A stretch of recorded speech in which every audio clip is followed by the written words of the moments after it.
Hello guys, how are you? I'm Hardeep Singh. Welcome back to your own YouTube channel. IELTS updates and recent exams. For more updates related to recent IELTS exam writing test topics, listening, reading, practice test, and speaking, you got guesswork. Please, guys, participate in everyday listening and reading practice test to achieve your desired band score in your actual IELTS exam. Please hit the like and subscribe button. Press the bell icon for the upcoming notifications. Don't forget like, subscribe and share my YouTube channel and my Facebook page, IELTS updates and recent exams. Part 1. A man is telephoning his local college about a course. First, you have some time to look at questions 1 to 5.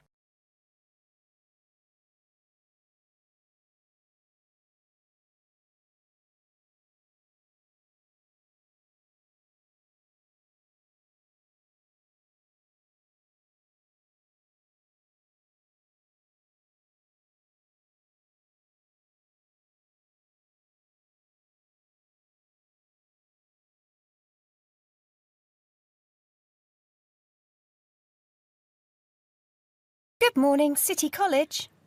Oh, good morning. I'm phoning about the photography course that you run. Well, actually, there are 3 courses. It depends on your level. One course is for beginners. The second is for people with a little experience. We call that the intermediate course.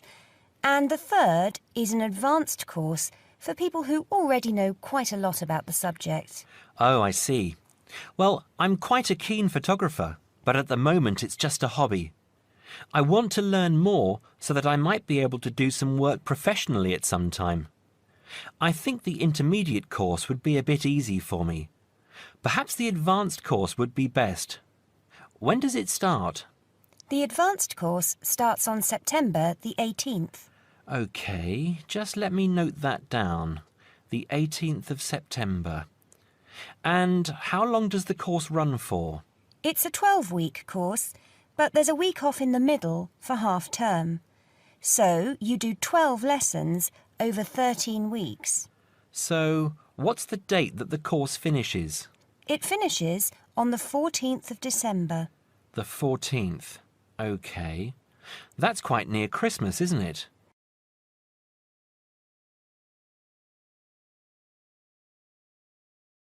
Before you hear the rest of the conversation, you have some time to look at questions 6 to 10.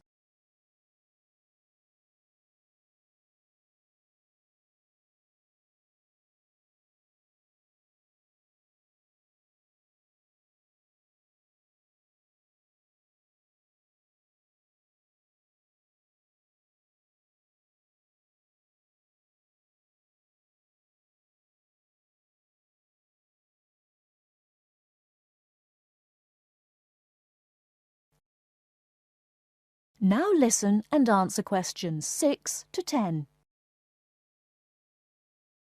Can you tell me how much the course costs? Yes, it's £96. 96? That's not too bad. That's paid in advance, and I'm afraid there's no refund if for any reason you can't complete the course. Yes, of course, that's fair. How many people are there usually in the class? I've heard the groups are quite small. Well, we can't say for sure, but there are usually between 6 and 10 people in a group. On the last advanced course, there were 7 participants. Oh, good. That sounds perfect. Can I enrol for the course now, on the phone? Yes, of course. I'll take your details now, and you can pay by card now or send us a cheque if you prefer. So, first of all, what's your name? It's Graham Merton. That's Merton. And your address? Flat 3, 109 Chelsea Court. That's in Oxford. OK. And how old are you? We like to know more or less the age of each group. I'm 28. OK, Graham. We'll send confirmation and some course information in the post. Now, how would you like to pay? I'll pay with my card now. OK. If you can... That is the end of part 1. You now have half a minute to check your answers.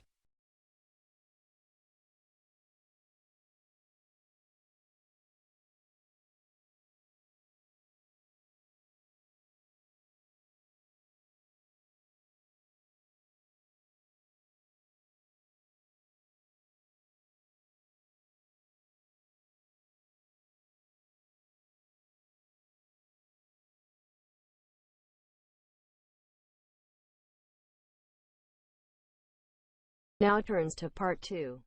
First, you have some time to look at questions 11 to 17.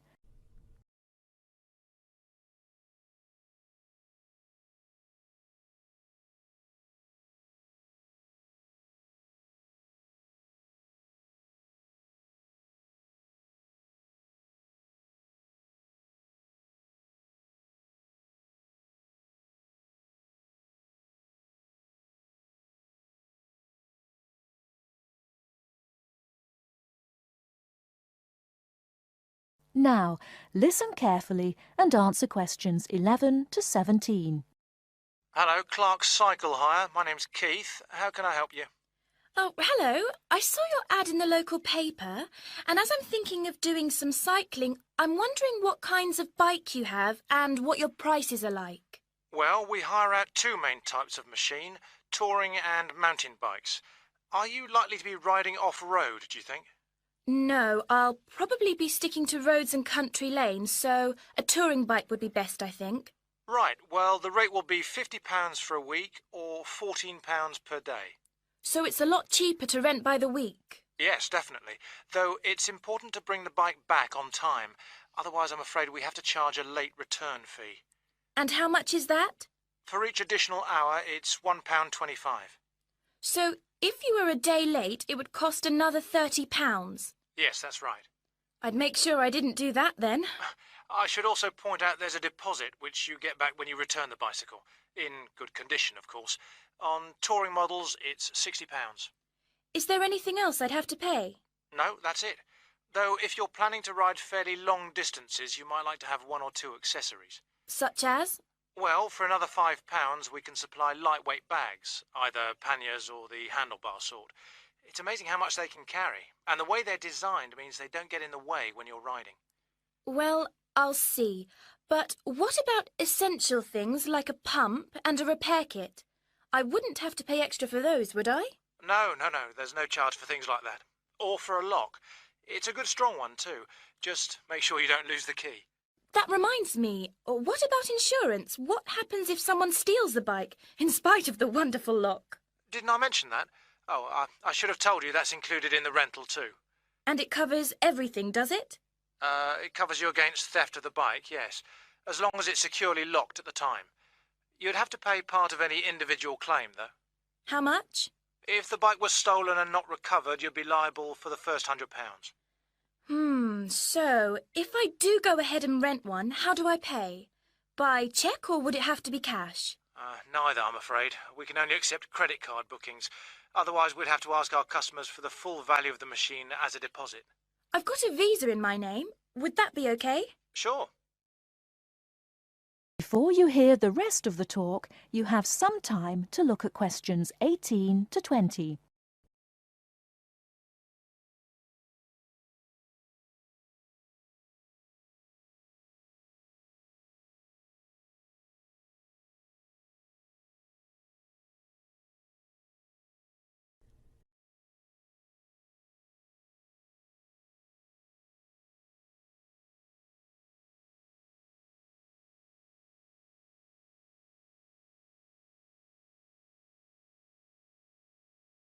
Now listen and answer questions 18 to 20. So if I want to have a look at the bikes, how do I find you? I live near the university, by the way. Right. First you take Woods Road as far as the main police station. I know it. It's right next to the park. Yes, that's it.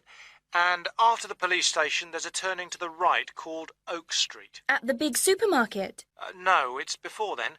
It's actually between the police station and a garage on the other side. Okay. So, you go down Oak Street until you reach the health centre on the right. If you get to a pub called the Maple Leaf, you've gone too far. All right? Yes, I've got that. Now, opposite the health centre, there's a pharmacy, and we're just behind that. Okay, fine. I'll try to call over sometime tomorrow. Great. See you then. Bye. That is the end of part 2. You now have half a minute to check your answers.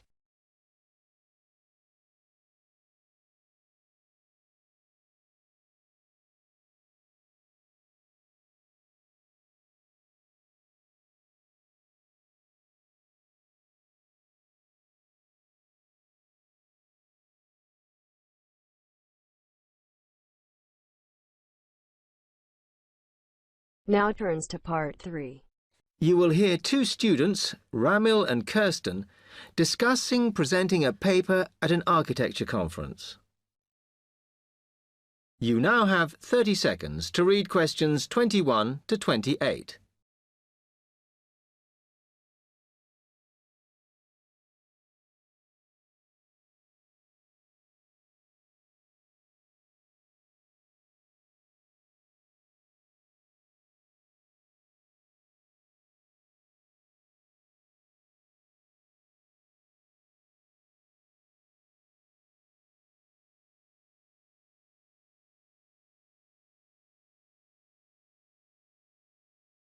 Hi, Kirsten. Have you heard about that architecture conference in Oxford at the end of the year? Yeah, I saw the leaflet on the notice board. As it's my final year, I ought to try giving a paper, but I've got no idea how to go about it. Oh, I think you should go for it. I did one last year. It's quite straightforward. First of all, you need to see what the conference themes are. You know, what topics they're covering. You can do that by looking it up on the website. You need to submit a paper that falls into one of the categories they give you. Oh, that may give me some ideas. Then, while you're doing that, you should also have a look at the information on how to submit your paper. The rules, if you like, such as the length. It's important you follow those. I see. And then I suppose the next stage is to start writing it up. I'd like to use it as an opportunity to propose some future work, but I understand it must be based on current work. Still, there's plenty to choose from. It makes sense to do something that I'm more familiar with. Yes, and the other thing is, when you've written it up, then go back and look at your data carefully and make certain that you've presented it in a format that is standard for your subject.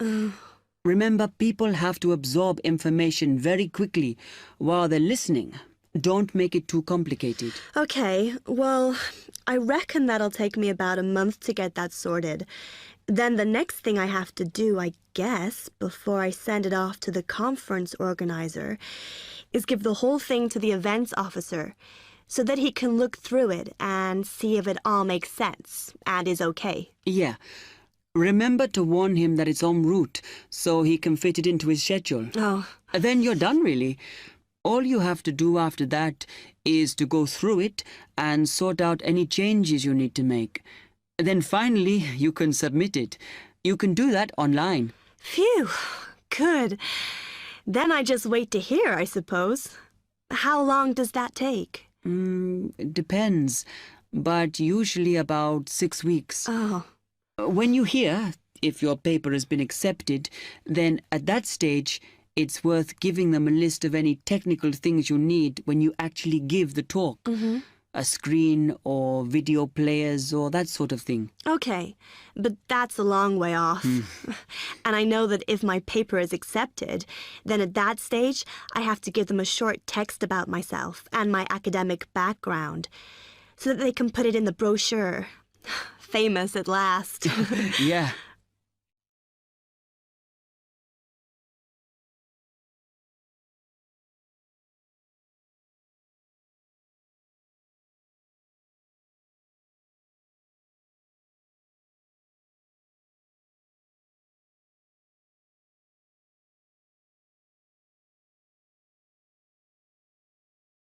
Right, well, I've got to get a couple of things sorted if I'm going to get this paper completed.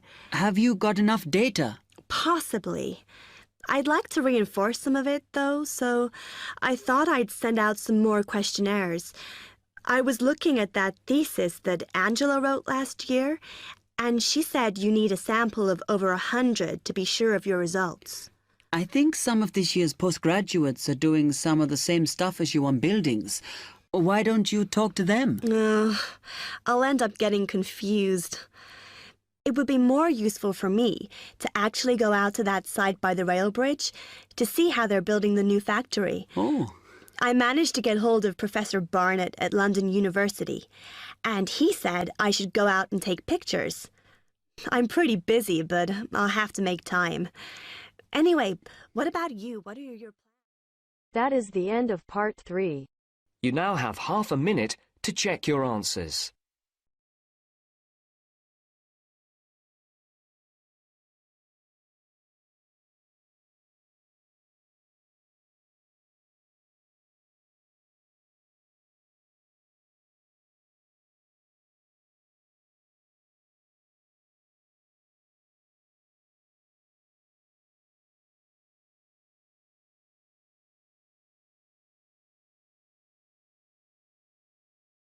Now turns to part 4.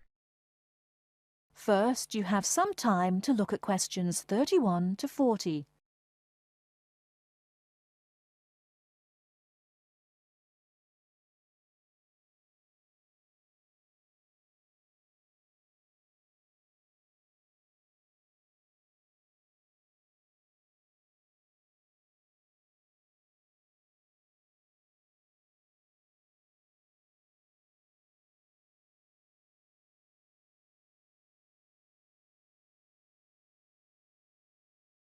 Now listen carefully and answer questions 31 to 40.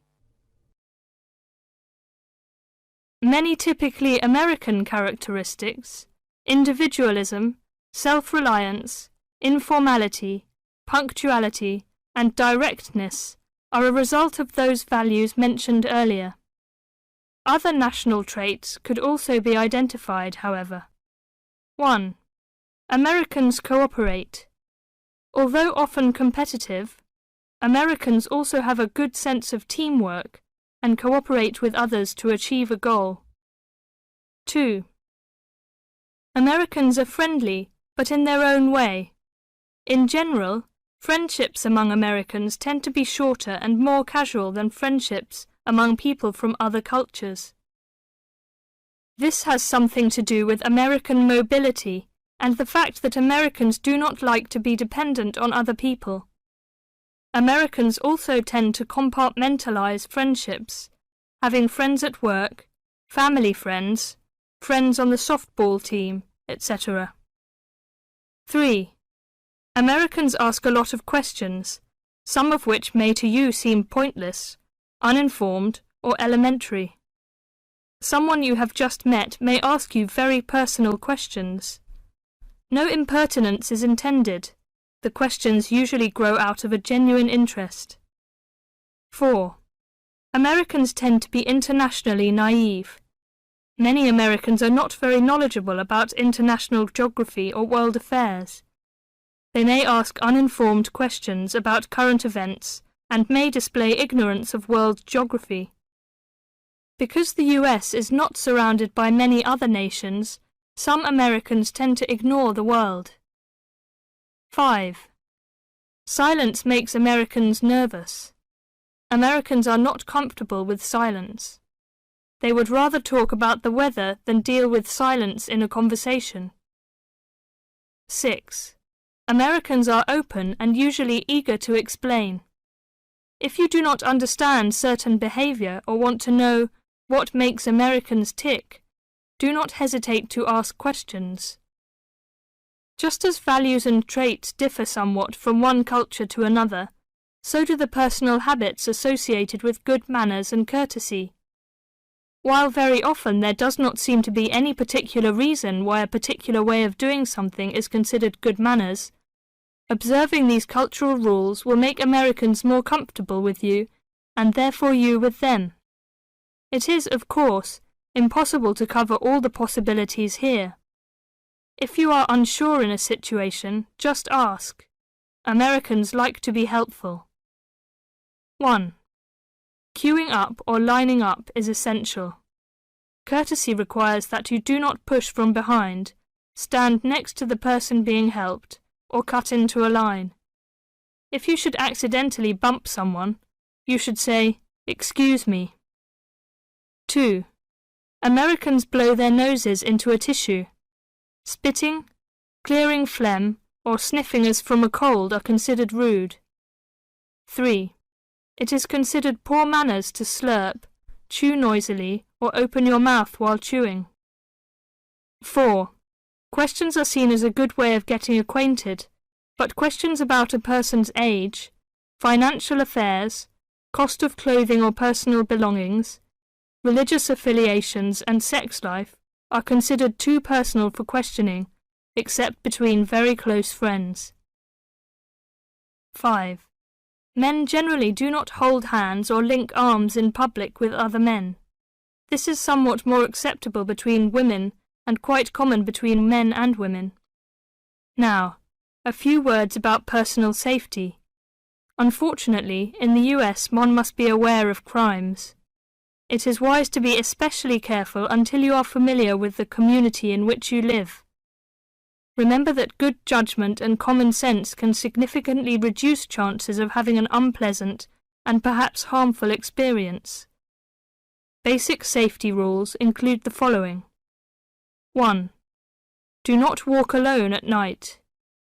2.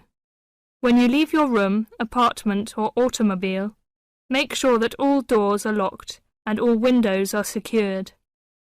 3. Do not carry too much cash or wear jewellery of great value. 4. Never accept a ride from a stranger. Do not hitchhike and do not pick up hitchhikers. 5. Be careful of purses and wallets, especially in crowded metropolitan areas where there may be purse snatchers and pickpockets. 6. If a robber threatens you, at home or on the street, try not to resist unless you feel that your life is in danger and you must fight or run away. Give up your valuables as calmly as you can and observe as much as possible about the robber to tell the police when you report the crime. A final note. Keep an open mind. Don't judge what you see as right or wrong, but make it a challenge to try to understand the variety of American behaviours which you may observe. You certainly do not have to participate in something you disagree with, but you can try to understand it. This will help you build an attitude of intelligent and liberated respect for cultures, both your own and others. That is the end of part 4. You now have half a minute to check your answers. So guys, don't forget like, subscribe and share my YouTube channel and my Facebook page, IELTS updates and recent exams. For more updates related to recent IELTS exam writing test topics, listening, reading, practice test and speaking, you got guesswork. Please guys, participate in everyday new IELTS listening and reading practice tests to achieve your desired band score in your actual IELTS exam. For more IELTS material, visit my official website www.ieltsupdatesandrecentexams.com. The link is given below in the description. If you need PDF files of latest IELTS material, then please join my Telegram channel. So guys, please write your score below the comment section. Again, thanks for listening. God bless you all guys. Stay tuned, stay safe.